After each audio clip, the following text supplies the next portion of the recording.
Dialogue king ఇండస్ట్రీలో క్రమశిక్షణ గల నటుడిగా పేరు తెచ్చుకున్నటువంటి మోహన్ బాబు ఇంట్లో ఆస్తుల గొడవలు కలకలం రేపాయి. ప్రస్తుతం తండ్రి కొడుకులు ఎవరైతే ఉన్నారో మంచు మనోజ్ అండ్ మోహన్ బాబు ఇరువురు వాళ్ళ ఒకరిపై ఒకరు ఫిర్యాదు చేసుకోవడం ఇండస్ట్రీలో టాక్ ఆఫ్ ది టౌన్‌గా మారింది. ఒక సాధారణ వ్యక్తిగా ఇండస్ట్రీలోకి వచ్చినటువంటి మోహన్ బాబు ఒక నటుడుగానే కాకుండా నిర్మాతగా, ప్రొడ్యూసర్‌గా పలు సంస్థలు పెట్టుబడులు పెట్టి ఒక వ్యాపారవేత్త కూడా మోహన్ బాబు ఎంతో స్థాయికి ఎదిగారు. అలాంటి మోహన్ బాబు ఇంట్లో ఇప్పుడు ఈ గొడవలనేది ఆహ్, కలకలం రేపుతున్నాయి. ఇండస్ట్రీలో ఏదైనా గొడవలు జరిగితే అవి ఇంటర్నల్‌గా అంటే పెద్ద పెద్ద వ్యక్తుల స్థాయిలో ఉన్నటువంటి వ్యక్తుల్లో ఇంటర్నల్‌గా ఏమైనా గొడవలు జరిగితే ఇంటర్నల్‌గా మాట్లాడుకొని సెట్ చేసుకుంటారు. కానీ మోహన్ బాబు విషయానికొచ్చేసరికి చేయి దాటిపోయింది. అది మీడియా వరకు చేరుకోవడంతో ఇప్పుడు ఇండస్ట్రీలో రచ్చ రచ్చగా మోహన్ బాబు ఫ్యామిలీ గురించి మాట్లాడుకుంటున్నారు.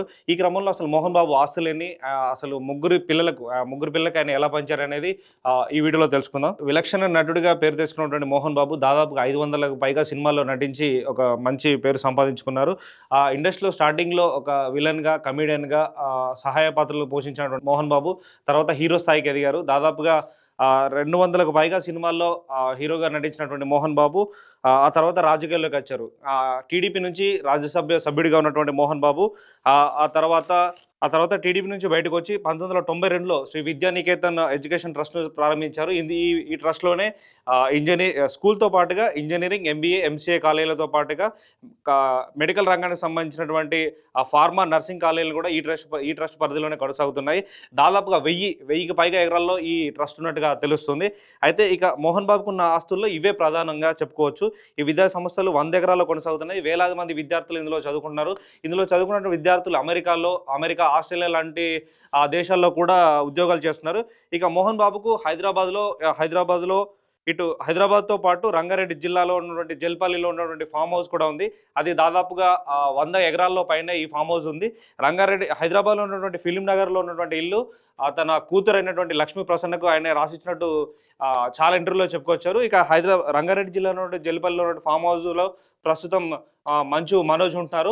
ఇక తిరుపతిలో ఉన్న యూనివర్సిటీలతో పాటు తిరుపతిలో ఉన్నటువంటి ఆస్తులను మంచు విష్ణుకు రాసిచ్చారు. ప్రస్తుతం విష్ణు అవి చూసుకుంటున్నారు. ఇక మంచు మోహన్ బాబు స్థాపించినటువంటి Sri Lakshmi Prasanna pictures and 24 entertainments లాంటి ప్రొడక్షన్ సంస్థలను కూడా విష్ణువే చూసుకుంటున్నారు. మోహన్ బాబు చిన్న కొడుకైన మనోజ్‌కి ప్రస్తుతం హైదరాబాద్ శివార్లోనే ఒక ఫ్లాట్ కూడా రాసిచ్చారు. ప్రస్తుతం ఆ ఫామ్ హౌస్‌లోనే మనోజ్ ఉంటున్నారు.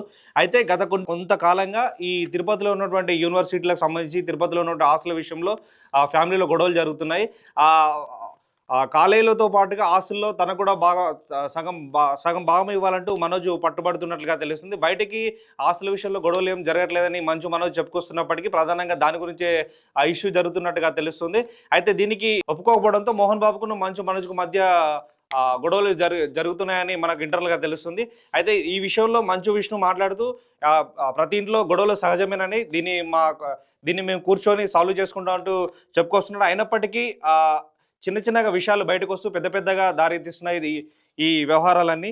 అయితే ప్రస్తుతం మోహన్ బాబు నిన్న మీడియా వాళ్ళపై అటాక్ చేయడం అనేది పెద్ద రచ్చగా మారింది. అయితే దీనిపై కొద్దిసేపటి క్రితమే మనోజ్ స్పందిస్తూ మీడియా జర్నలిస్టులకు తన తండ్రి, తన కొడుకు తరపున ఆయన సారీ కూడా చెప్పుకొచ్చారు.